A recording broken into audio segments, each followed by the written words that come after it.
Efesios capítulo 4, versículo 13 al 16, dice de la siguiente manera: hasta que todos lleguemos a la unidad de la fe y del conocimiento del Hijo de Dios, a un varón perfecto, a la medida de la estatura de la plenitud de Cristo, para que ya no seamos niños fluctuantes, llevados por doquiera de todo viento de doctrina, por estratagema de hombres que para engañar emplean con astucia las artimañas del error, sino que sigamos la verdad en amor, crezcamos en todo en aquel que es la cabeza, esto es Cristo, de quien todo el cuerpo, bien concentrado y unido entre sí por todas las coyunturas, se ayudan mutuamente según la actividad propia de cada miembro, reciba su crecimiento para ir edificándose en amor.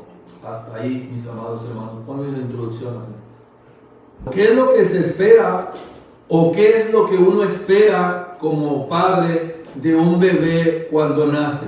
Lo que uno espera es que el niño el bebé se vaya desarrollando poco a poco y de una manera adecuada. El cuerpo humano debe crecer de una manera conjunta con el resto del cuerpo. Y si no es así, es porque algo está funcionando mal. Y lo que Pablo nos ha enseñado en este texto es que así debe de ser el crecimiento de la iglesia. Si no crece de una manera adecuada, es porque algo está saliendo mal o está funcionando mal o algo no anda bien. Pablo ha venido enfatizando en esta sección de la carta la unidad del cuerpo de Cristo. Eso es lo que Pablo nos ha venido enseñando. Hemos visto, en primer lugar, la unidad de la iglesia en un andar digno. El llamado de andar de una manera digna, versículo 1 del capítulo 4. En los versículos 2 y 3, nosotros pudimos ver las características de ese andar digno que fomentan la unidad. Y en los versículos 4 al 6 nosotros vimos las causas del andar digno como la base de la unidad. La siguiente. Después nosotros vimos en los versículos 7 al 12 la unidad de la diversidad, la unidad de la iglesia en la diversidad. Vimos los dones de Cristo para creyentes individuales y los dones de Cristo para su iglesia.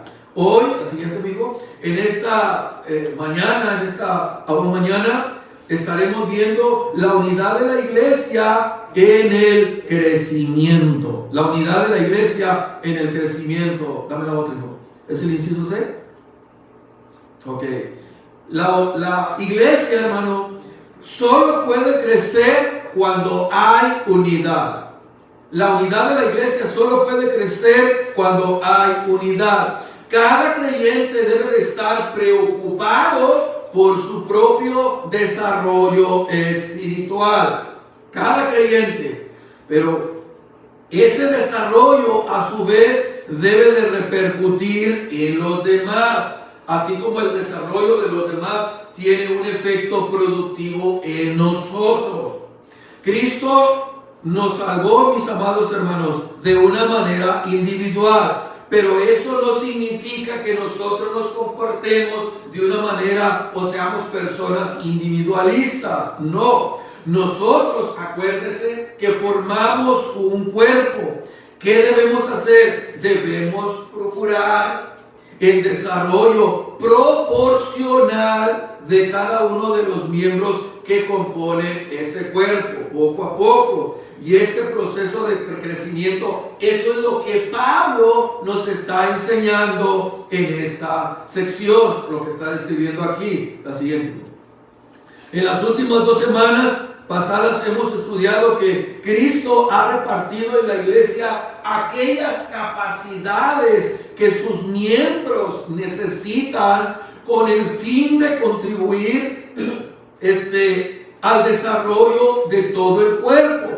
Esas capacidades que Dios en su gracia nos ha dado tienen el objetivo de contribuir al sano desarrollo en el cuerpo que es la iglesia. Todo verdadero creyente tiene dones espirituales y esos dones que él los debe de poner al servicio de los demás. No son los pastores, amados hermanos, quienes deben hacerlo todo en la iglesia. Los pastores son el medio por el cual los creyentes son debidamente enseñados, son debidamente capacitados, son debidamente instruidos, para que de esa manera puedan ellos hacer el servicio, desarrollarlo de una manera eficaz. Puedan hacer la obra en el ministerio de una manera eficaz. Es por ello que Pablo dijo en el verso 11 que algunos constituyó apóstoles, a otros profetas, a otros evangelistas y a otros pastores, a fin de perfeccionar a los santos para que los capaciten o los instruyan en la obra del ministerio. Así que veamos en primer lugar la siguiente punto, la finalidad hacia la cual debemos avanzar como iglesia. La finalidad hacia la cual debemos avanzar como iglesia. Dice Pablo, hasta que todos lleguemos a la unidad de la fe y del conocimiento del Hijo de Dios, a un varón perfecto a la medida de la estatura de la plenitud de Cristo. Así que la finalidad, mis amados, del avance es la madurez. Esa es la finalidad. Así como nosotros nacemos y vamos creciendo hasta alcanzar la plena madurez en nuestra edad adulta, así también, dice el apóstol Pablo, la iglesia debe de ir en crecimiento espiritualmente, debe de irse desarrollando. El éxito de un ministerio no es que tenga mucha gente, no es que tenga mucho poder económico, no es que tenga muchas actividades aquí y allá. El éxito de un ministerio está en la madurez de los creyentes que componen esa iglesia local. Ahí se encuentra el éxito. Esa es la meta que Dios ha puesto delante de nosotros, la cual Pablo describe con las siguientes palabras. En primer lugar, debemos alcanzar como iglesia la unidad de la fe. Como iglesia debemos de alcanzar la unidad de la fe. La fe aquí, en este contexto, ¿sí?, se refiere a la doctrina cristiana como tal. Todo lo que es la Biblia, la doctrina cristiana como tal. La fe es el contenido del Evangelio en su forma más completa, hermano. Es el contenido del Evangelio. La falta de unidad en la iglesia viene como resultado de la ignorancia doctrinal y la madurez espiritual. Es por ello que hay tantos problemas en iglesias locales, por causa de la ignorancia doctrinal que lleva a su vez una inmadurez espiritual. La fe en Cristo, mis amados, tenemos que saber que no descansa en un vacío doctrinal. La fe por medio de la cual nos relacionamos con Cristo es eminentemente doctrinal.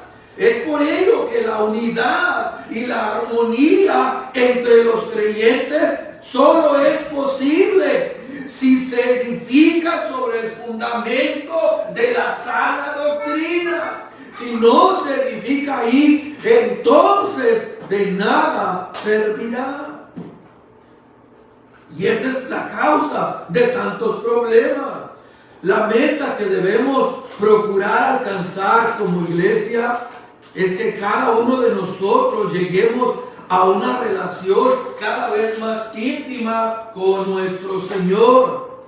Y para ello, mis amados, es necesario un entendimiento claro de lo que la Escritura nos enseña acerca de Cristo, que se manifieste en una confianza cada vez más sólida, una confianza cada vez más personal con nuestro Señor, una confianza que nos haga, mis amados, a tener más intimidad con Él.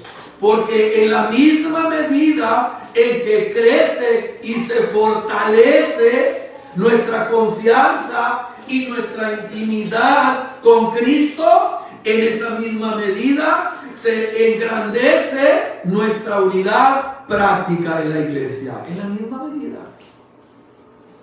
Por eso la unidad de la iglesia depende directamente de nuestra relación con Cristo.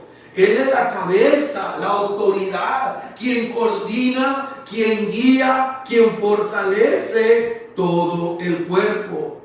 Es por ello que en la misma medida en que cada uno de los miembros de la iglesia desarrolla una relación con Él de más confianza, de conocimiento e intimidad, en esta misma medida nos acercamos unos a otros. En esa misma medida.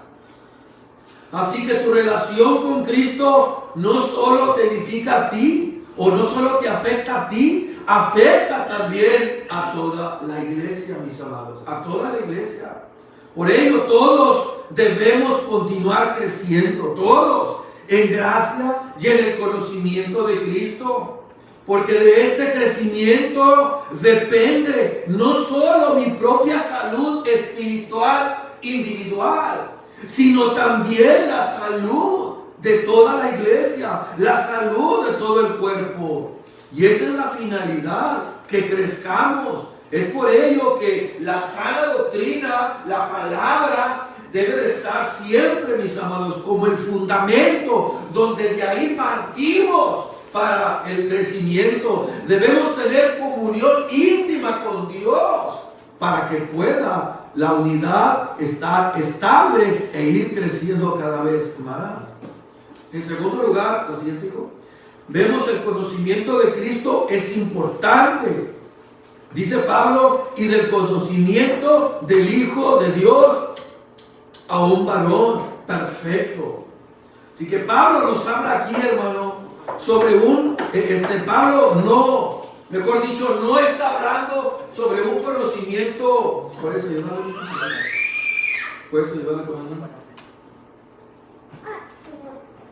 Pablo no está hablando aquí sobre un conocimiento para salvación, sino acerca del conocimiento profundo que se alcanza de una manera, o se alcanza por medio de una relación personal con Cristo, basada en ¿qué? En la oración y en el estudio fiel de la palabra de Dios y la obediencia a la misma. De esa manera usted y yo vamos a alcanzar un conocimiento profundo de Cristo. Por medio de la oración, por medio de la meditación, por medio del estudio fiel de su palabra y por medio de la obediencia. Tras muchos años de apostolado, Pablo podía decir en Filipenses capítulo 3, versículo 7, pero cuantas cosas eran para mi ganancia, las he estimado como pérdida por amor de Cristo. Y ciertamente aún estimo todas las cosas como pérdida por la excelencia del conocimiento de Cristo Jesús, mi Señor, por amor del cual lo he perdido todo y lo tengo por basura. Y sigue diciendo Pablo, para ganar a Cristo y ser hallado en Él, no teniendo mi propia justicia que es por la ley, sino la que es por la fe de Cristo, la justicia que es de Dios por la fe. Y luego añade, a fin de conocerle y el poder de su resurrección y la participación de sus padecimientos, llegando a ser semejantes a Él en su muerte, dice Pablo. Pablo oró, hermano, pidiendo que los efesios tuvieran ese mismo conocimiento de Él. Y eso es el deseo de Dios, que nosotros como iglesia cada vez tengamos este conocimiento. Crecer en el conocimiento más profundo de Cristo es un proceso, querido, que no se lleva de la noche a la mañana, no. Se dura toda la vida y que se va a completar, a terminar cuando usted y yo veamos al Señor cara a cara en su presencia. Nunca terminaremos, amados, en esta vida. Esa es la clase de conocimiento a la que Jesús hizo referencia cuando dijo: mis ovejas oyen mi voz. Oyen mi voz, dice, y yo las conozco. Yo sé quiénes son. Nos estaba hablando de conocer sus identidades. No estaba hablando, perdón, de conocer sus identidades, sino de conocerlas de manera íntima. Es decir, yo no la conozco por su nombre, sino la conozco porque hay una relación estrecha. Hay una relación de intimidad profunda. Y eso es lo que Pablo pide a los efesios. Que haya esa relación para poder lograr crecimiento y estabilidad en la iglesia, mis amados. La palabra perfecto que se habla en el versículo 13 puede ser también traducido como madura, porque obviamente ninguna persona será perfecta de este lado del cielo, mis amados. Habla acerca de la madurez. ¿Y cómo se consigue la madurez, hermano? En un estudio fiel de la palabra, obedeciendo la palabra y en una relación íntima con el Señor. Vamos creciendo poco a poco. Debemos ser varones maduros para que ya no seamos niños fluctuantes.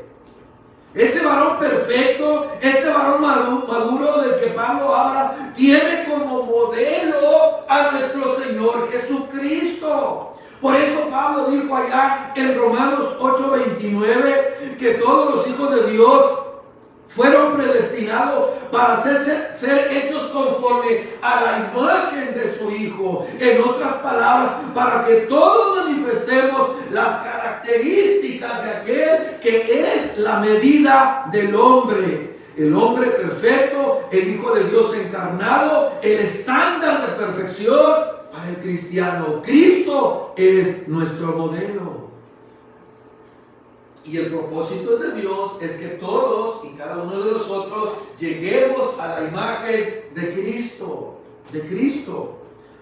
La finalidad de que procuremos alcanzar como individuos y como iglesia es completamente conformidad como Cristo. Estamos llamados a conformarnos a su carácter santo, intimar con Él, a obedecerle su amor, su servicio a nuestro Dios. Estamos llamados a conformarnos a su carácter.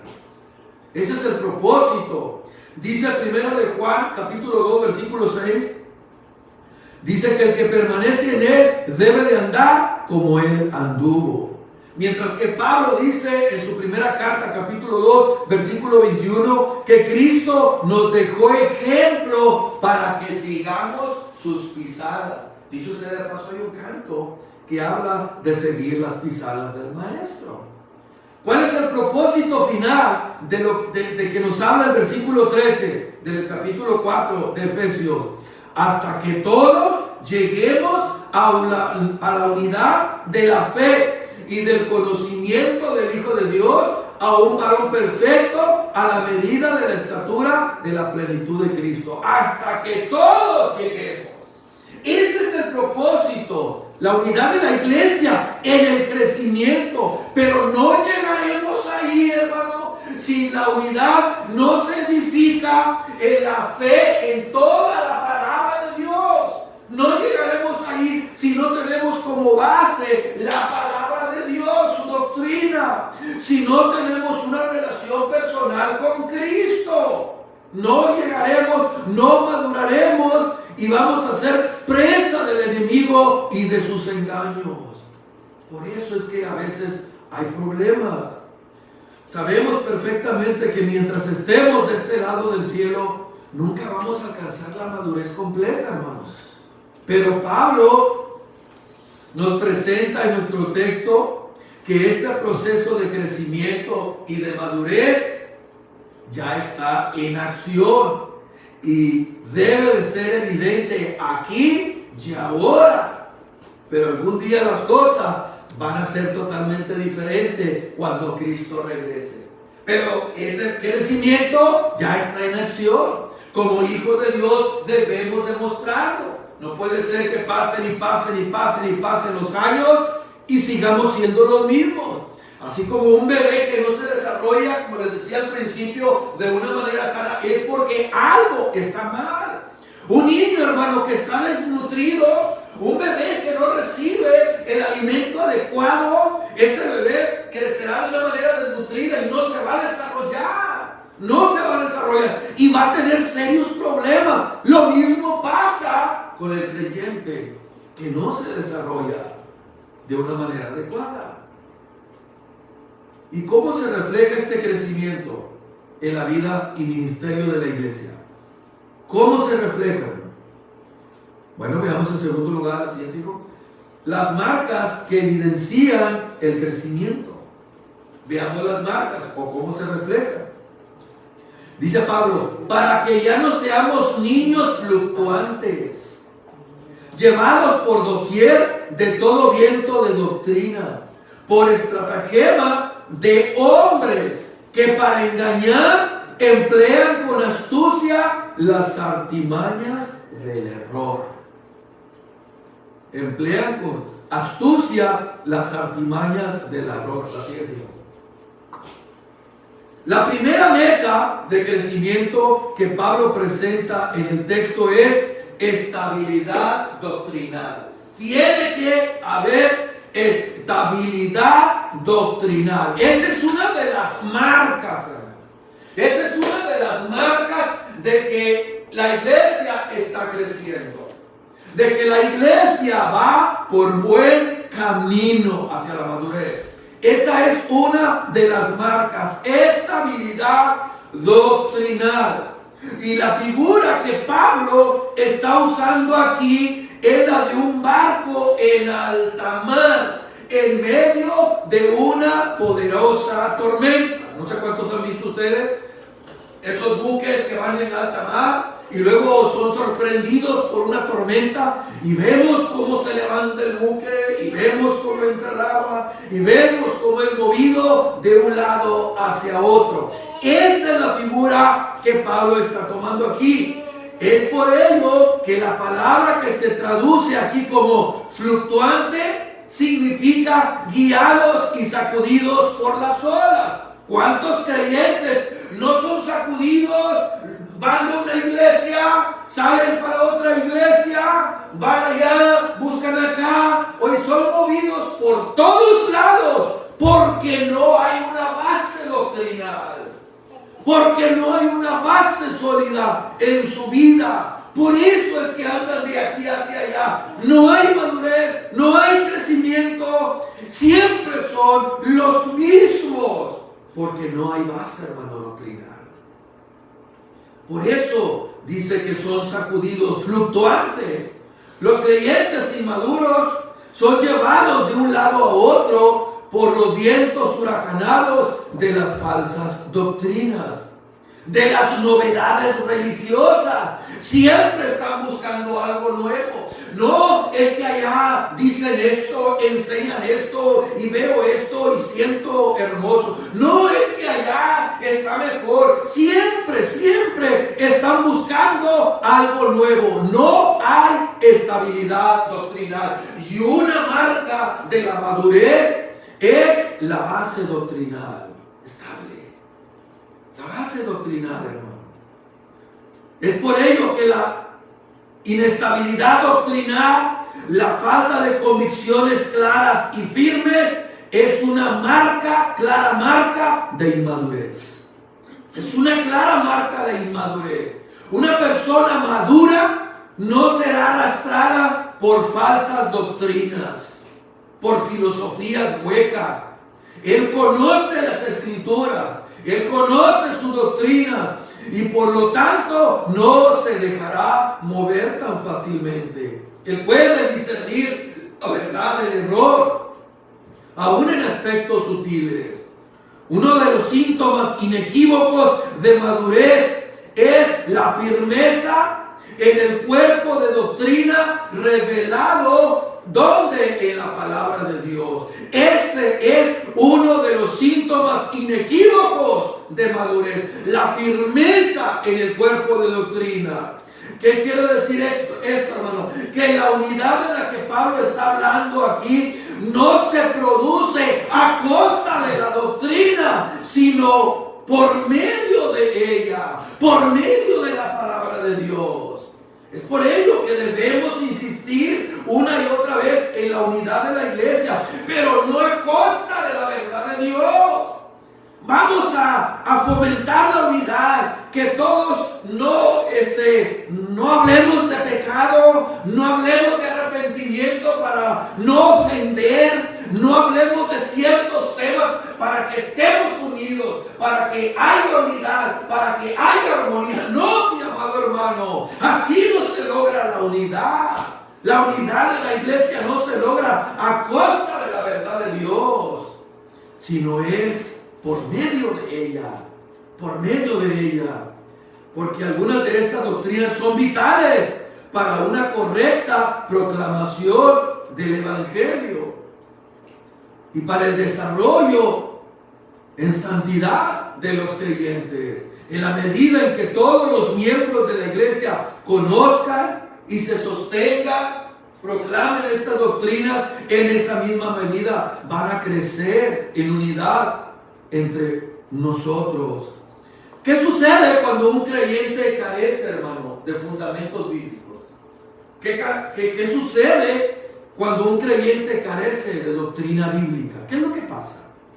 Bueno, dice Pablo que será un niño inmaduro, un niño fluctuante, un niño inestable y presa fácil de las herejías y de los errores. Eso es lo que va a pasar. Eso es lo que va a suceder. La palabra que la Reina Valera traduce por estratagema es la palabra griega cubia, de donde nosotros tenemos los cubos, es decir, los dados. Los dados, que son los que el hombre usa para ganar en los juegos, donde emplea tretas y engaños para ganar. Así son las falsas doctrinas también. Así son los falsos maestros. Como les decía yo a los muchachos del instituto ayer, les decía que hubo un personaje que nació por el año 85 después de Cristo llamado nació. Y él fue criado, los padres eran cristianos, pero después muchacho se fue poco a poco desviando hasta que fomentó la historia o la doctrina del marcionismo. Y él decía que en el Antiguo Testamento Jehová lo había creado. Jehová era el que había hecho al mundo. Y en el Nuevo Testamento se refería como al Dios de nuestro Señor Jesucristo, el Padre de Cristo. Es decir, él creía en un dualismo. Que Jehová era inferior al Padre del Nuevo Testamento. Jehová era el que hizo el mundo, la creación, era tirano, era injusto, era malo, mientras que Dios, el Padre de nuestro Señor Jesucristo, era bueno, no demandaba nada de ti, y al contrario, Él te daba su amor, y fue fomentando esas herejías. ¿Y qué hizo la iglesia en ese tiempo? Se puso las pilas. Dijeron los padres de la iglesia: tenemos nosotros que tener una base bíblica, tenemos que tener una regla de autoridad. ¿Y qué pasó? Empieza a iniciar el canon de las escrituras. Porque no podemos permitir, decía Marción, que Jesucristo no podía venir de la Virgen, porque si hubiera nacido de la Virgen, origen hubiera sido un súbdito de Jehová. No, Cristo, dice Marción, apareció a una edad adulta y en el gobierno de Tiberio. Ahí sí apareció Cristo. Negaba la encarnación de Jesús, amado hermano. La encarnación de Jesús. ¿Y qué dice 1 de Juan 4, 1 al 3? Han surgido muchos anticristos. Todo el que es de Dios confiesa que Cristo vino de carne, es decir, cree en la humanidad de Cristo. Pero todo el que niega que Cristo nació de carne, todo el que niega la humanidad de Cristo no es de Dios. ¿Y qué hicieron los padres? Empiezan a trabajar en el canon de las Escrituras. Empiezan a trabajar en el canon de las Escrituras. Y decía Marción, no, es que Dios reveló su secreto en uno de los evangelios, en el evangelio de Lucas. Él aceptaba Lucas y las epístolas de Pablo, pero no aceptaba el Antiguo Testamento y el resto. No, ahí Dios reveló los secretos. ¿Y qué hicieron los padres de la iglesia? No, tomaron cuatro evangelios diferentes, desde puntos de vista diferentes, pero todos en la misma unidad de la fe, el fundamento de los apóstoles. Así que Mateo, el enfoque es a los judíos, Marco es a los romanos, Lucas es a los griegos y Juan es de una manera universal. ¿Y qué pasó? Tienen el canon de las Escrituras, una base para contrarrestar todas esas herejías. Hermano, tenemos que tener la sola Escritura. Si no, ¿cómo vamos nosotros a poder contrarrestar a los falsos maestros? Así son los falsos maestros.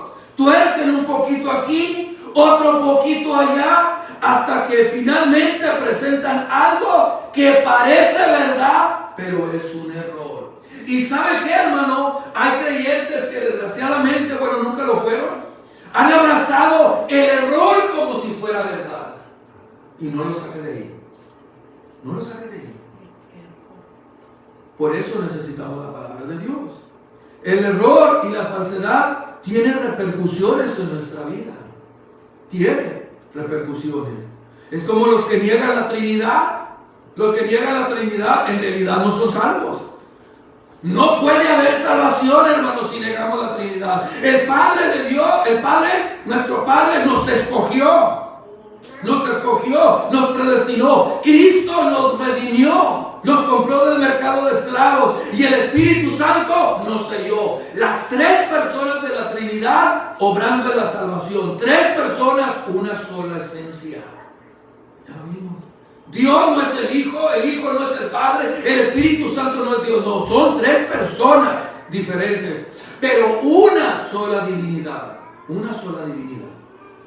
Y el que no crea en la Trinidad, no hay salvación, es imposible. No puede haber salvación. Aún siguen muertos en sus delitos y pecados. El error y la falsedad tienen repercusiones en nuestra vida. El apóstol Pablo dijo, fíjese lo que dijo en 1 Corintios 15:33. Dice, no erréis, las malas conversaciones corrompen las buenas costumbres. A veces decimos, yo no me junto con fulano porque tiene pura maldición. No me junto con fulano porque habla puras tonteras. No me junto acá porque no habla cosas buenas. No se refiere a eso, hermano. Las malas conversaciones corrompen las buenas costumbres. No se refiere a eso. Pablo no está hablando aquí de que no nos juntemos con personas que dicen malas palabras o que dicen chistes indecentes. No. Lo que Pablo dice aquí en 1 Corintios 15:33 es con respecto a las falsas enseñanzas, a las falsas doctrinas que corrompen, al error que daña. Tú te juntas con ese tipo de persona, dice, te va a corromper. Te va a corromper. Nadie puede tener cercanía con un falso maestro y salir inmune. Eso es imposible, hermano. Te va a corromper. Por eso dice Pablo, las malas conversaciones corrompen las buenas costumbres. La siguiente. ¿Cómo podemos nosotros identificar el error y estar equipados para reconocerlo tan pronto se presente? Conociendo a fondo la verdad. Conociendo a fondo la verdad. Por eso es tan importante el ministerio de la enseñanza en la iglesia y el estudio personal de las Escrituras. Si estamos bien instruidos en la verdad, nosotros podemos identificar fácilmente el error y librarnos de sus efectos dañinos. Las marcas que evidencian el crecimiento, hermano. ¿Cuál es? La dijimos la primera, estabilidad doctrinal. La segunda, el segundo, hermano, una vida cristiana práctica, enraizada en la verdad y en el amor. Enraizada en la verdad y el amor. Una vida práctica. Sino que siguiendo la verdad, dice Pablo, en amor, crezcamos en todo aquel que es la cabeza. Esto es Cristo. En otras palabras, aferrándonos a la verdad, manteniendo la verdad, viviendo o hablando la verdad, siendo veraces. Habrá madurez. Pablo quiere que la verdad de Dios revelada en su palabra nos gobierne en todo cuanto pensamos, en todo cuanto decimos y hacemos, en el hogar, en la iglesia, que la verdad de Dios nos gobierne en todo. Pero sobre todo, hermano, en un clima de amor. En un clima de amor. Mis amados hermanos, escuchen lo que les voy a decir. La doctrina sin amor es tan dañina como el pretender amar sin doctrina. Se lo vuelvo a repetir. La doctrina sin amor es tan mala como la de pretender amar sin doctrina. No puede ser. Es por ello que en la carta a los Efesios vemos, por un lado, que es una carta doctrinal, primero 3 capítulos, y al mismo tiempo es una carta que enfatiza fuertemente el amor, los siguientes 3 capítulos. Dios nos amó en la eternidad.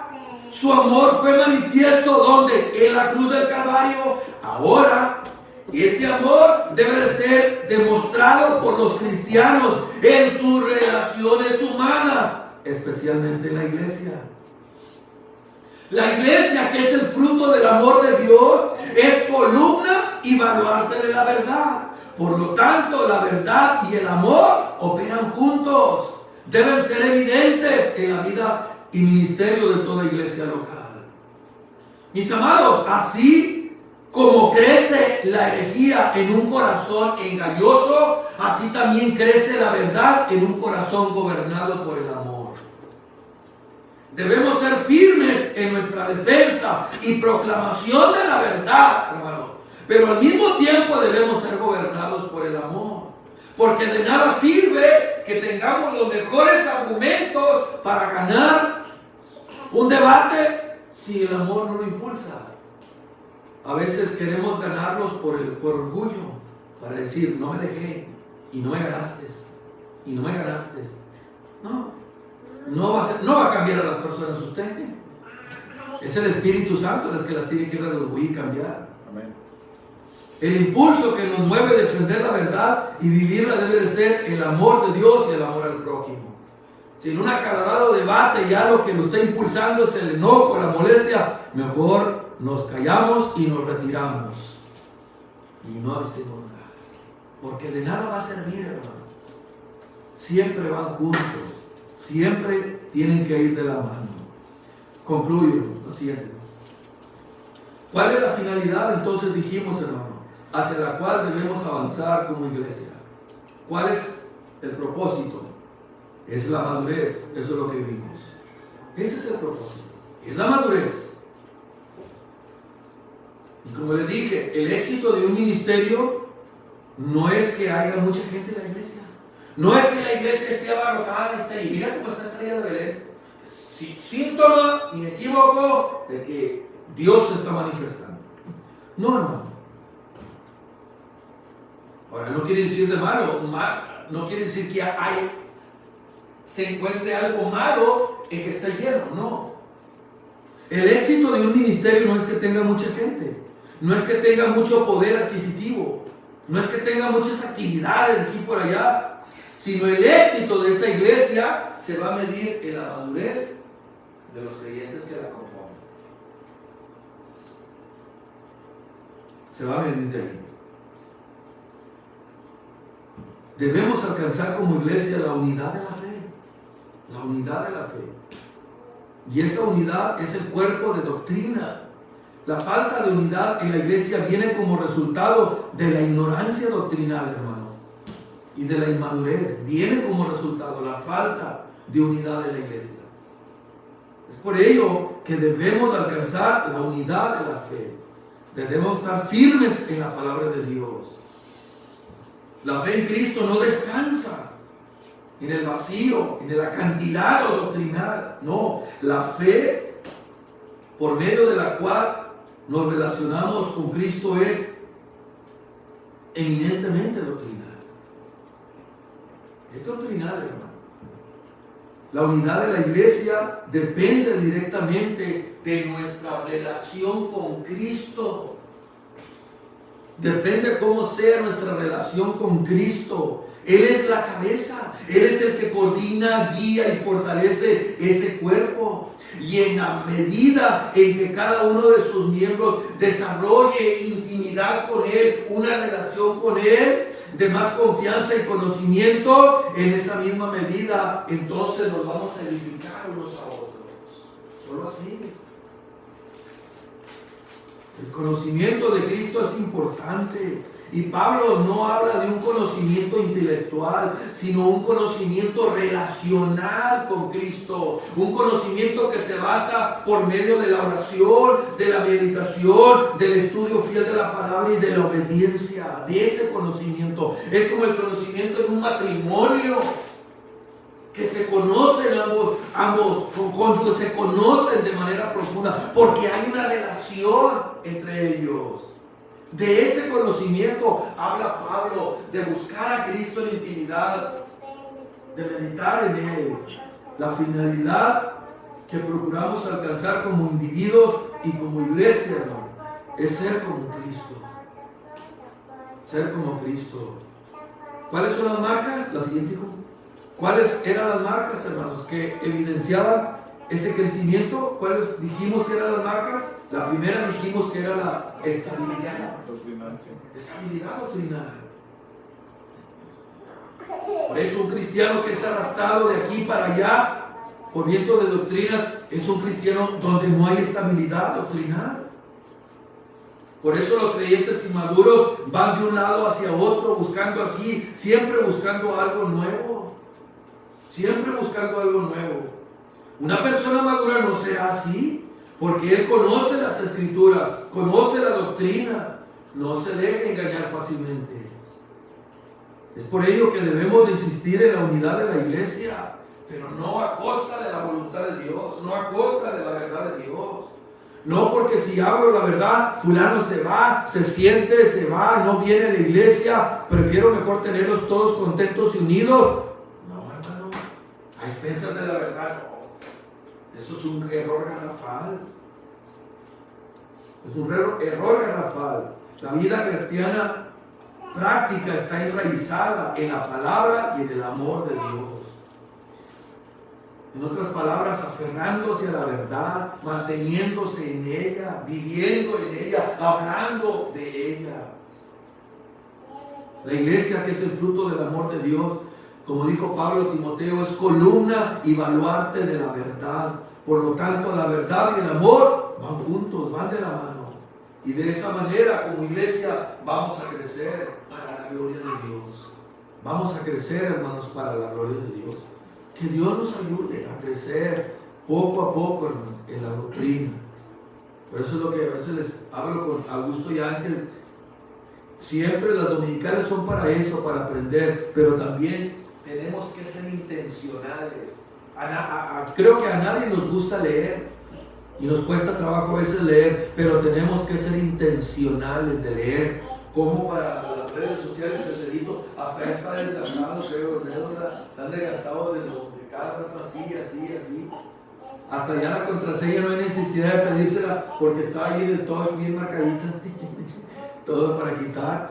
De la misma manera, hermano, debemos de ser con la Biblia, con la palabra de Dios, con libros. Debemos estudiar la palabra para poder estar firmes en la verdad de Dios. Y así la iglesia, hermano, así la iglesia crecerá.